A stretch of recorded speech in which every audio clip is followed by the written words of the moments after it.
My doctor has not allowed me to walk. I'm not actually allowed to walk because I had a medical traumatic experience about 5 weeks ago.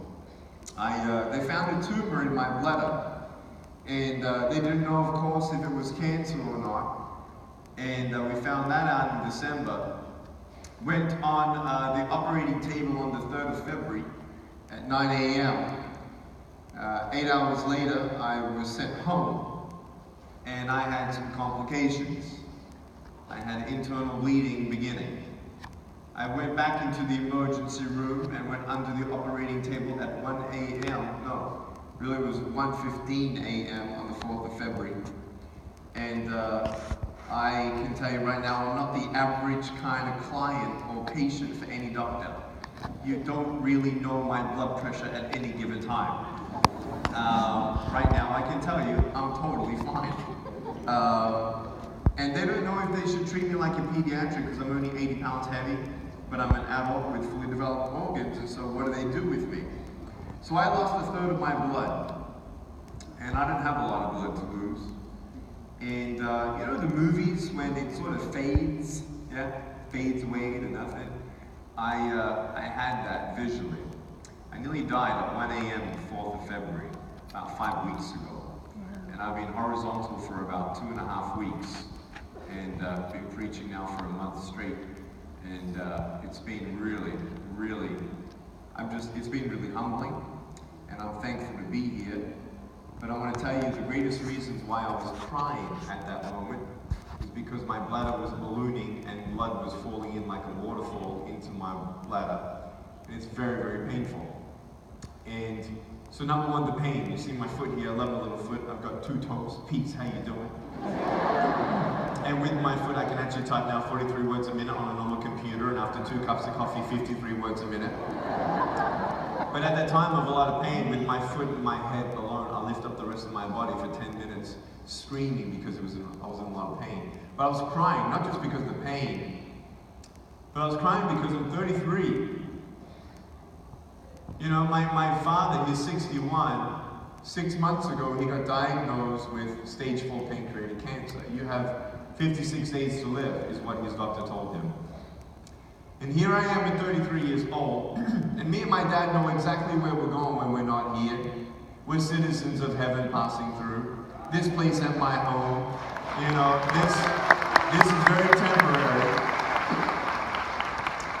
But I was crying because I would, you know, I obviously miss my family. Let me show you my family. Up here on the screen, this is my family.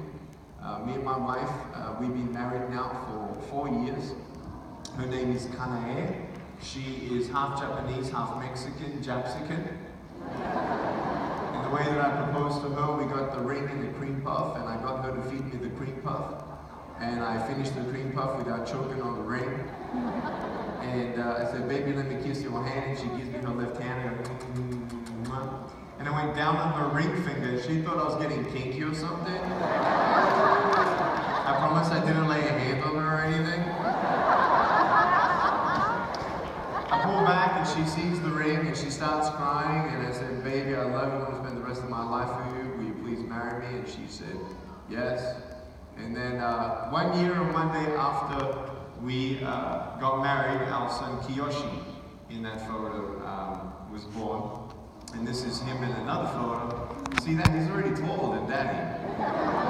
And you see him putting his hands around me. You know, I used to be worried about, well, how I'm going to hold my kids when they're crying. Well, when he cries, he holds me, which is amazing. And then we have another little one.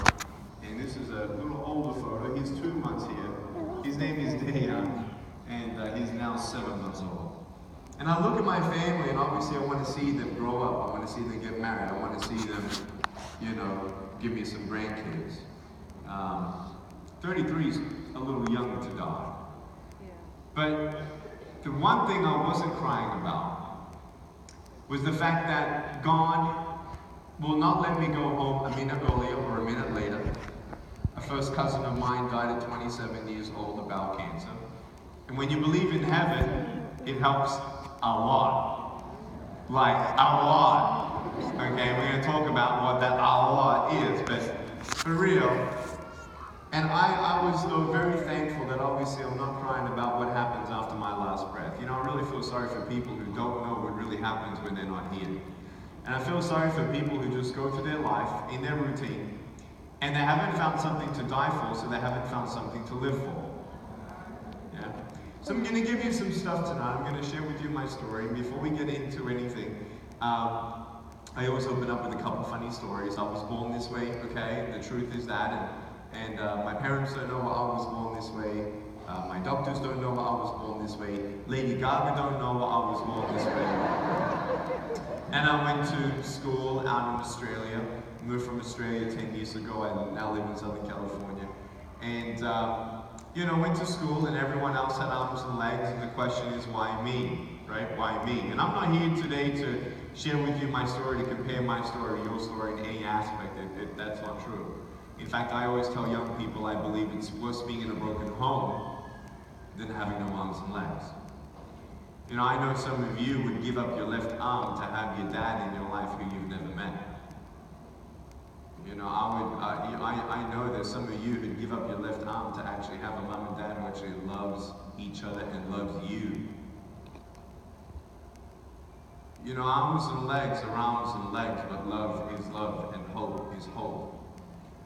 And I want to ask you, do you have that hope? And it's not just something that you have in your pocket and you can, you know, got this hope app, you know, you sort of text God when you sort of need Him. And everyone, you know, sort of has their philosophy of life and all that thing. But man, when I was at school, it was quite difficult to believe that hope was for me. You know, would have kids all the time come up to me and look at me and stare at me and they're like, what happened? So I went up to them and I said, cigarettes.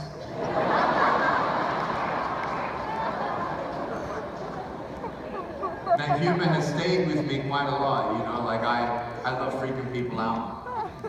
I was one day in a car, and, you know, this car comes up next to us at the traffic lights, and this car's coming up there, and this girl's looking at me, and I'm looking at her, she's looking at me, I'm looking at her, she's looking at me. You get my point? And all she sees is my head. So I think to myself, I'm gonna freak you out.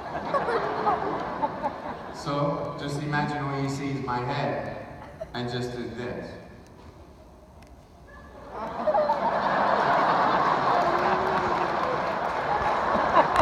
And she got my head to a 360-degree spin. And she's like, so funny. Can you turn me down a little bit, please? Thanks. One day we actually dressed me up as a pilot and greeted the passengers as we got me on the plane. My friend's a commercial airline pilot, and we arranged it. And I had my hat on, my jacket on, and there's people walking down the jetway. This is in Texas, okay? I'm standing on the floor and they look at me. I'm like, hi, my name is Captain Vujicic. Thank you so much for flying with us. We're actually trying some new technology today. And you're like, what? And like, how do you do that? Is that like with some brainwave technology? And I didn't know what to say, so I said, All the parents are freaking out. They're like, did you know about this? No, I didn't know about this. Is he joking? I don't know. All the children, they're like, oh, this is so cool! I'm gonna Instagram this! Right now! Everyone gets on the plane and my friend says, okay, we're ready for you to come on board. So I actually seriously just walk like this. I walk on the plane. And you look down the aisle, and they're all stacked upon each other doing this.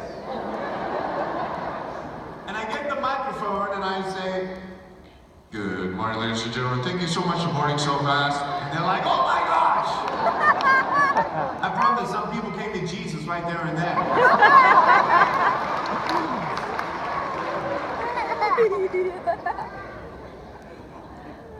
I have traveled the world.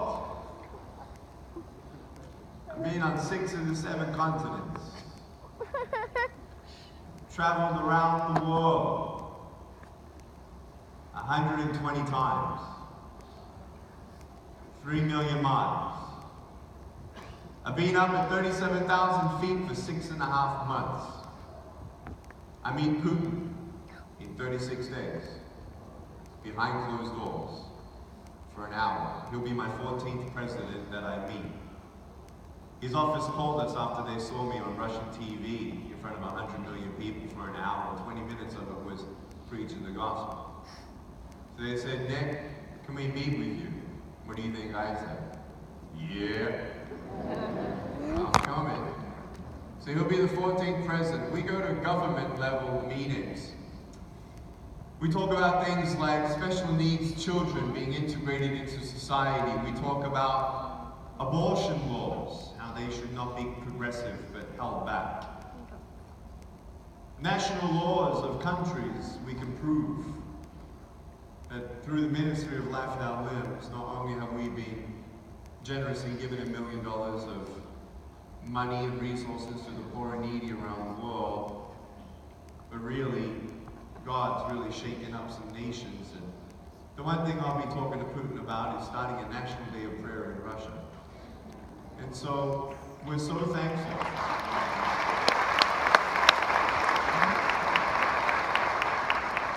That video that you saw of 7 billion people, that was the year before 2013 happened. You know what happened in 2013? God opened up the door for me to go to 26 countries, meet 5 presidents, speak at 8 national government levels, and all the governments said, Nick, can we put you on TV for free with no advertising interruption and you can preach the gospel to our country? What do you think I said? Yeah. 2014, 200 million people heard the gospel. 2015, 100 million people heard the gospel. 600 million people in 3 years have heard the gospel of Jesus Christ through this tiny ministry that doesn't even have a budget of the average church in America. This, to us, is proof that if God can use a man without arms and legs to be his hands and feet, then God can use you. He ain't done with you. He ain't done with you. You know how many 48-year-old women I've seen disabled because of what their father told them at 9 years old? You know how many disabilities there are in the world? You know what the biggest ones are? The disabilities of the heart. Yes. And if there can be chains in your mind and your heart, then you're chained. When you look at the word disabled and you put G-O